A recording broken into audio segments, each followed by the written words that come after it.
Irwin adalah jenderal bintang 3 legendaris. Karena melanggar perintah 1 kali, ia dihukum 10 tahun penjara. Ia dikurung di penjara militer, yang dulu merupakan bekas istana. Semua napi di sini merupakan bekas tentara perang. Meski tubuh mereka kekar dan sehat, tapi karena di penjara terlalu lama, mereka mulai judi, berkelahi, bergosip. Seperti gelandangan tak berpendidikan, kehormatan sebagai tentara yang tersisa sudah habis terkikis.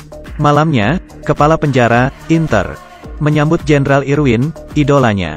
Inter sangat kagum dengan Irwin. Inter memiliki beberapa koleksi sisa-sisa perang. Meski belum pernah ikut perang, tapi ia sangat mencintai koleksinya dan merawatnya sepenuh hati. Ia juga menyimpan buku biografi Irwin. Saat pergi mengambil buku untuk ditandatangani, ia mendengar Irwin berkata pada wakilnya, "Peretz, orang yang belum pernah ikut perang, baru akan mengoleksinya." Inter yang tak sengaja mendengarnya emosi. Ia melempar bukunya, tidak jadi minta tanda tangan Irwin. Esoknya, Inter sengaja memberikan 1 bola basket saja. Para napi berebut ingin main, lalu berkelahi. Mereka saling meninju.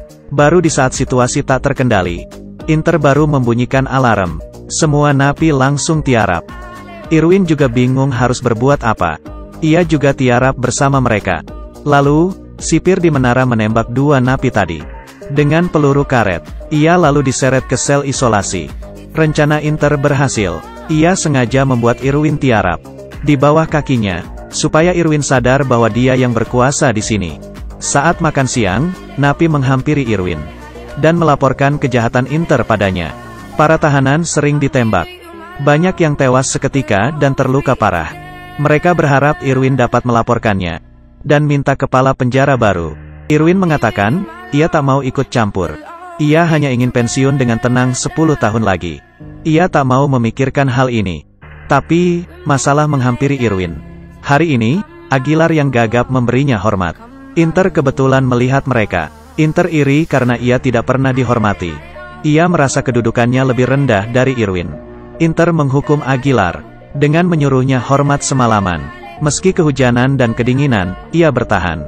Akhirnya alarm pagi berbunyi. Saat Aguilar pergi, ia dipanggil sipir. Hukuman belum selesai. Irwin tak tahan melihatnya. Ia menyuruh Aguilar berhenti hormat. Tapi, sipir melarangnya. Irwin menahan sipir yang mau memukul Aguilar. Tindakan Irwin dilihat napi yang lain. Sipir memukul Irwin dengan tongkat dan membuatnya tiarap. Inter lalu datang dan berkata, karena Irwin telah menyentuh sipir, maka ia dihukum memindahkan bebatuan.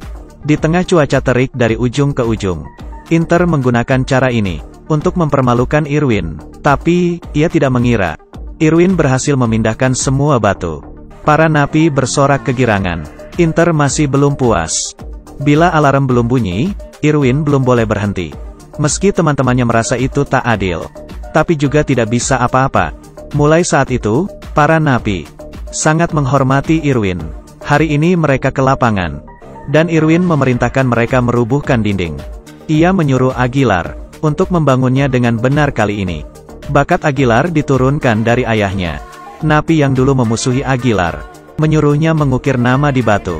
Inter merasa terancam karena napi makin kompak. Ia memanggil bulldozer untuk menghancurkan tembok itu. Tapi, Aguilar menghalanginya. Aguilar tak bergeming. Alarm pun dibunyikan. Semua orang tiarap. Mereka berteriak supaya Aguilar tiarap. Semua orang tahu ia akan ditembak. Tapi, ia ingin mengembalikan kehormatannya. Sipir diperintah untuk menembak. Peluru menembus kepalanya. Aguilar tewas di tempat. Irwin memutuskan untuk mengusir Inter dari sini. Ia sengaja menyuruh napi membuat kerusuhan saat makan siang. Setelah sipir pergi, ia menceritakan rencananya. Yates pura-pura berkhianat dan menceritakan rencana Irwin ke Inter. Temannya memancing Peretz keluar, sementara Yates masuk ke ruangan Inter. Yates mencuri bendera sementara sipir sibuk. Esoknya, Inter menemui Yates lagi. Ia ingin mendengar lebih lanjut, tapi benderanya sudah raib. Inter panik dan memerintahkan penggeledahan di setiap sel. Para napi dikeluarkan, dan sipir melempar barang mereka keluar. Inter tak mengira ia memakan umpan Irwin. Peretz melapor pada Inter. Banyak ditemukan senjata tajam di sel. Sekarang napi tidak punya apa-apa untuk melawan. Inter melihat napi berkumpul di lapangan. Ia baru sadar sudah terjebak. Inter menyuruh sipirnya untuk segera berpencar. Tapi, sudah terlambat. Irwin memberi aba-aba, dan napi mulai bergerak. Mereka membuat kelompok kecil, dan meringkus sipir yang tinggal sedikit. Lalu, mereka merantai pintu lapangan, supaya sipir di sel tidak bisa keluar. Sambil melindungi Irwin, mereka sembunyi di balik batu. Ternyata, senjata yang sebenarnya disembunyikan di balik batu. Mereka membuat bom meriam dan melontarkannya ke menara. Lalu menggotong alat lontar batu ke tengah lapangan. Tim Kalin masuk ke dapur dan mengambil nampan sebagai perisai untuk melindungi pelempar batu. Inter mengutus pasukan khusus untuk melumpuhkan mereka. Irwin memberi aba-aba untuk melempar batu besar ke dalam kantor Inter. Seluruh koleksi Inter hancur. Dihantam batu bertuliskan nama Aguilar. Lalu, bom meriam masuk dan membakar semuanya. Pasukan khusus menyalakan meriam air. Para napi kewalahan. Boro-boro melawan. Bahkan dinding batunya juga rubuh. Untungnya, Irwin sudah menyuruh seseorang untuk mematikan keran. Meriam air mendadak mati. Napi langsung menyerbu dan menduduki meriam itu. Inter mendapat telepon atasannya, yang bertanya tentang situasi di sana. Ternyata, Irwin sudah menelepon atasannya dulu, dan memberitahunya tentang kekacauan di sana. Demi mempertahankan posisinya, Inter memanggil bantuan, yaitu helikopter dan penembak jitu. Irwin tahu Inter akan melakukan ini. Ia menyumpalkan kait di meriam air, lalu membuka kembali keran air. Tekanan air yang tinggi menerbangkan kait, dan tersangkut di kaki helikopter. Yates yang dulunya pilot memanjat ke atas. Ia melumpuhkan pilot dan awak di sana. Yates membajak helikopter itu, dan mengendalikannya. Petugas khusus telah mengganti pelurunya dengan yang asli. Yates yang mengetahui hal itu, langsung terbang berputar, dan menabrak menara hingga hancur.